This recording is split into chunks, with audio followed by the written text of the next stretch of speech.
Eli, al principio del programa, ayer fue el Día Mundial de la Concientización contra el Cáncer de Mama, que es una enfermedad en que Argentina está segundo en tasa de mortalidad en América Latina. Sí, justamente ayer, te cuento, comentaban que es especialmente Argentina y Uruguay, los países donde hay una tasa. Y en el mundo, Argentina también tiene una posición bastante alta. Eso a veces es porque hay en otros países otras enfermedades que la superan. Sí, por supuesto. Pero de todos modos es un tema que nos hace reflexionar. Se diagnostican unos 2.500 casos al año, casi 60 por día, pero ha avanzado mucho lo que es el tratamiento y la detección precoz de esta enfermedad. Entonces, para hablar un poco más de esto, tenemos una entrevista. En Estrategia Salud y Ambiente. En Estrategia Salud y Ambiente entrevistamos a... Y en Estrategia Salud y Ambiente entrevistamos al doctor Miqueas Tarijen. Él es ginecólogo y es especializado en mastología. Y bueno, tenemos el gusto de saludarlo y de hacerle una entrevista para de alguna manera adherir a esta concientización, como decíamos con Gaby recién, de la lucha o de la concientización sobre el cáncer de mamas. Así que tengo el gusto de saludarte, Miqueas. Te habla Elisa Soto y Gabriela Ensink aquí en Estrategia Salud y Ambiente. ¿Cómo estás? Hola, ¿cómo están?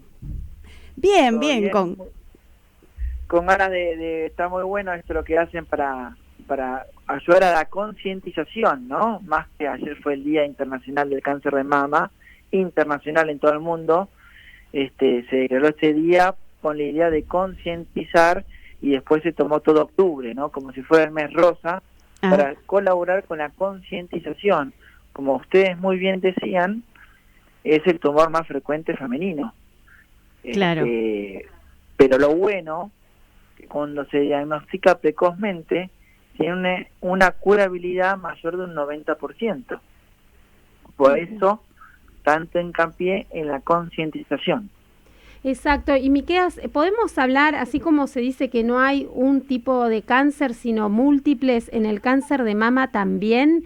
Hay algunos que están más vinculados a lo genético, otros por ahí a factores ambientales. ¿Cómo es esto? Sí, es así. El cáncer de mama se puede dividir en hereditario, familiar o esporádico.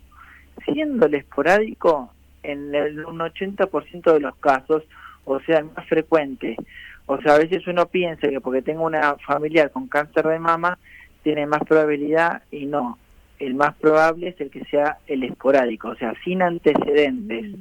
Esto se da por múltiples factores. Hay factores de riesgo que pueden ser modificables y no modificables, por ejemplo. Los modificables es si las pacientes, por ejemplo, son obesas, mucha dieta de animales, ingesta de alcohol, tabaco, antecedentes de radiación. Esos son los factores de riesgo que podrían ser modificables, y los no modificables son el tema de las etnias o razas, género y edad, que bueno, eso no se puede modificar. Género porque en el sexo femenino es lo más frecuente que se da, y quiero comentar que en el masculino también hay cáncer de mama, pero en el 1% de los hombres. En cambio, en la mujer, el cáncer de mama es el tumor más frecuente, por lo menos en Occidente, y en Argentina, obviamente. Y el otro, algo interesante, son las etnias, que en la raza de los judíos de la línea Ashkenazi son los que más probabilidad tienen de desarrollar un cáncer de mama a lo largo de su vida. Miqueas, dada la, digamos, si bien vos señalabas recién que no es el más frecuente o no es un índice muy alto el de el factor hereditario, convendría que en familias donde hay, no sé, una mamá, una abuela que transitó la enfermedad, las mujeres más jóvenes de la familia se hicieran más precozmente los controles. Sí, eso siempre, no es para estar en pánico, pero sí para hacerse los mismos controles, hacerse principalmente el autoexamen, saberse revisar, se recomienda la revisación postmenstruo, hacer la palpación, primero la inspección de las mamas, ver los tamaños, ver si se generan hoyuelos, hay retracciones, evidenciar si, por ejemplo, aparecen formas o tumoraciones coloradas, aparece un bulto o si hay secreción de pezón. Y luego vendría lo que sería la palpación, tocándose la mama, siguiendo las agujas del reloj, con los dedos separados, en lo posible enjabonados durante la ducha o post ducha, para ver si se palpa un área de mayor consistencia o una endureza, que es lo que eso alertaría a ir tempranamente a un especialista. Lo importante en estas cosas que las pacientes no se quedan con la duda que si se palpan algo durito, que apenas se palpan algo, acudan al profesional, a su médico de cabecera, a su mastólogo, para el correcto diagnóstico. Por lo general, el tumor más frecuente es un fibroadenoma, que es un tumor benigno, eso no es cáncer, pero siempre hay que diagnosticarlo precisamente para, en todo caso, el peor de los casos, no sea un tumor benigno, atacarlo lo antes posible. Como dije anteriormente, cuando se detecta precozmente, tiene una curabilidad mayor de un 90%. Algo interesante que vos decías es que, por ejemplo, cuando hay antecedentes familiares de un cáncer de mama, está bien que las pacientes empiecen antes con los controles y se estadificó que, por ejemplo, la mamografía se hace a partir de los 40 años, una por año, y teniendo una de base después de los 35 años. Pero, por ejemplo, si la mamá de una paciente tuvo un cáncer a los 43 años, no está mal que la hija empiece su primer mamografía a los 33 años, siempre seguidas a la par con ecografía mamaria. Por eso, cuando uno tiene antecedentes de patología, los estudios mamográficos los empezaría antes de lo que haría cualquier persona que no haya tenido antecedentes oncológicos de mama. Miqueas, ¿la lactancia o el embarazo, el haber sido madre, incide en la predisposición a padecer cáncer de mama o no? Sí, esto es una muy buena pregunta también. Hay menor frecuencia en pacientes que han lactado y han tenido más hijos de tener cáncer de mama. O sea, las pacientes tienen menor probabilidad de tener un cáncer de mama la paciente que dio de lactar y tuvo más hijos. Y mayor probabilidad de un cáncer de mama a la paciente que nunca dio de lactar y la nunípara. Y eso es por justo te iba a preguntar que tiene. ¿Cómo? No, digo, justo te iba a preguntar el motivo. Es por el estímulo hormonal. Muchos tumores son hormonodependientes y en el ciclo hormonal de la mujer, más que nada el embarazo, hay esas alteraciones hormonales que hacen que la mujer tenga menos receptores hormonales a nivel de la glándula mamaria. También es indicativo las pacientes que empezaron a menstruar antes, o sea, la menarca, y una menopausia tardía, tienen también más riesgo de un cáncer de mama que en los periodos más normales. Miqueas, hasta hace unos años atrás el control, digamos, anual, por lo menos con respecto a las mamas, era la mamografía. Hoy lo sigue siendo, pero además se sumó la ecografía. Digamos, ¿cuál es imagino que se complementan entre sí, pero bueno, ¿qué tipo de aporte hace que además de la mamografía se realice una ecografía? Está muy bueno. De acuerdo a la edad, pacientes menores de 40 años, la mama es más glandular, y en la mamografía se vería todo, digo muy básicamente, muy blanco, y ahí se puede esconder a un tumor. Y para evidenciar si hay alguna formación maligna, ahí se usa la ecografía. Porque a medida que las pacientes van madurando, creciendo, la textura de la mama va cambiando y la sensibilidad y especificidad de la mamografía también. Por eso siempre se recomienda estudios a la par, o sea, son la idea, los dos estudios se unirían para tener una mayor sensibilidad y especificidad. Son complementarios, los dos estudios son complementarios, es lo ideal que se hagan los dos, eco y mamo. Preferentemente mamografía después de los 40 y antes de los 40, ecografía mamaria.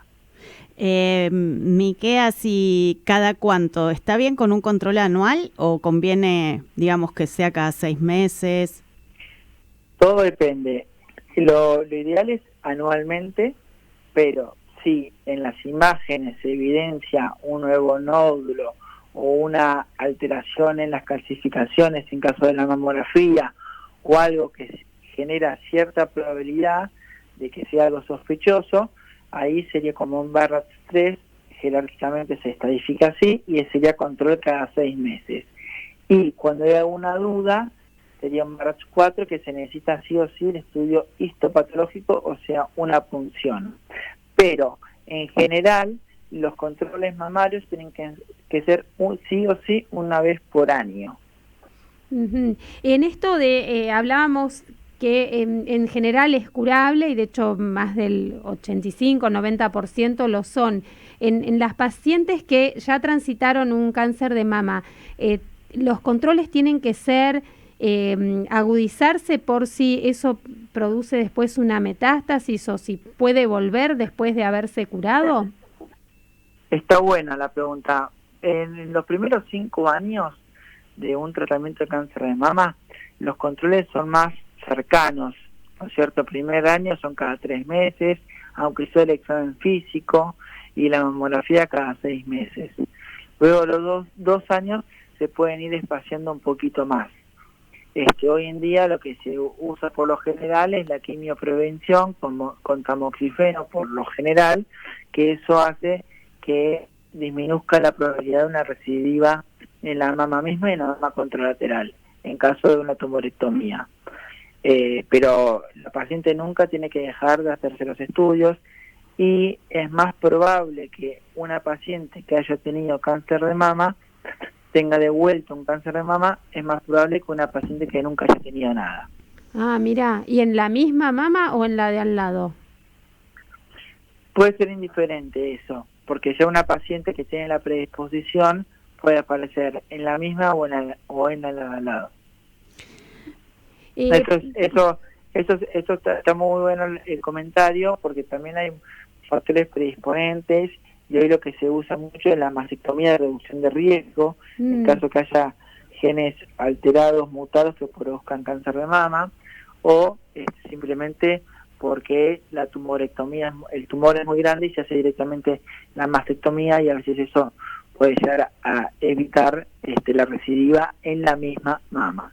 Claro, pero son casos puntuales, ¿no? Porque fue muy famoso el caso de Angelina Jolie, que tenía, creo, antecedente familiar y directamente se hizo una mastectomía. Pero, digamos, eso por ahí puede llegar a asustar o llevar a gente a hacer esta intervención sin necesidad. Sí, por eso uno tiene que estar bien asesorado con la persona idónea, porque no solo en todo caso se tendría que hacer la otra mastectomía de la mama contralateral, sino también la oophorectomía, eso significa sacar los ovarios. Pero también todo depende de qué paciente, si tienen determinados genes mutados y también la edad de la paciente. No es lo mismo una oophorectomía de una paciente de 48 años que una de 30. Claro. Por eso hay muchas cosas que se evalúan y como vos al principio decías, la biología del tumor de mama es muy compleja, muy heterogénea. Hay tumores que no son agresivos y hay otros que son muy agresivos, por más que independientemente del tamaño. Por eso hoy lo que tiene esta patología, que hay tratamientos a medida. Si por ejemplo tienen receptores hormonales positivos o negativos, o si presentan aún tirosin quinasa o factores de crecimiento mitótico, son indicadores de que hacen que un tumor sea muy agresivo o poco agresivo, y a su vez diagnósticos terapéuticos blanco, ¿no es cierto? Blanco quiere decir que hay un tratamiento específico para matar una determinada proteína del tumor. Bueno, realmente súper interesante todo lo que nos comentaste. Nosotras queremos darte las gracias, pero no solo las gracias por esta entrevista y este momento que nos brindaste, sino también por el hermoso paseo que pudimos hacer por el Palacio Barolo, porque bueno, queremos señalar también que vos junto a tu hermano integran Palacio Barolo Tour, que es, digamos, el referente si uno quiere ir a conocer el Palacio Barolo. Sí, además de eso que es interesante para que la gente lo conozca, el tema interesante es que el faro es el único faro de Buenos Aires, y ahora que en octubre se ilumine rosa, es para concientizar a cada ciudadana que se haga los controles, que se acuerde nada más, que se acuerde, tengo que hacerme chequeo, porque uno piensa a veces, a mí no me va a tocar, y nadie puede decir que no le va a tocar, ¿no? Totalmente. Entonces está bueno, y como edificio histórico nacional y emblemático de Buenos Aires, el Barolo no puede dejar de concientizar a cada ciudadana de que se hagan los controles oportunos, periódicos que corresponden. Bueno, muchas gracias, ¿no?, por la invitación, lo disfrutamos mucho, tanto Gaby como yo, y bueno, y en las redes están como Palacio Barolo Tour, ¿verdad? Estamos como Palacio Barolo Tour, Fundación Los Amigos del Palacio Barolo también, y Salón-1923, porque hay un rooftop y ahí cuando uno está tomando algo, ve el faro, y a las 10 de la noche todos los días se ilumina de color rosa. Qué lindo. Bueno, perfecto. Muchísimas gracias, Miqueas. La verdad fue un placer conversar con vos y bueno, te saludamos y te agradecemos mucho. Muchas gracias y gracias a ustedes por la labor que hacen de difundir y concientizar, ¿no? Porque estas cosas hace un par de años eran como tabú y hoy en día el diagnóstico precoz salva vidas. Sin duda. Y ustedes están colaborando con la información, ¿no? Porque uno sabe de los libros, pero ustedes en la comunicación, así que gracias a ustedes también. Por nada, Miqueas, gracias. Muchísimas gracias. Estuvimos hablando con el doctor Miqueas Staringer. Él es médico mastólogo y además está en la comisión directiva del Palacio Barolo. Tiene que ver con su historia personal, no lo íbamos a ampliar mucho, porque él trabajó mientras estudiaba medicina ahí y quedó ligado a este edificio y pudo unir ambas cosas en esta campaña de concientización. Así que si pasan por Buenos Aires, ven la luz rosada del Barolo, acuérdense de hacerse los estudios para prevenir el cáncer de mama.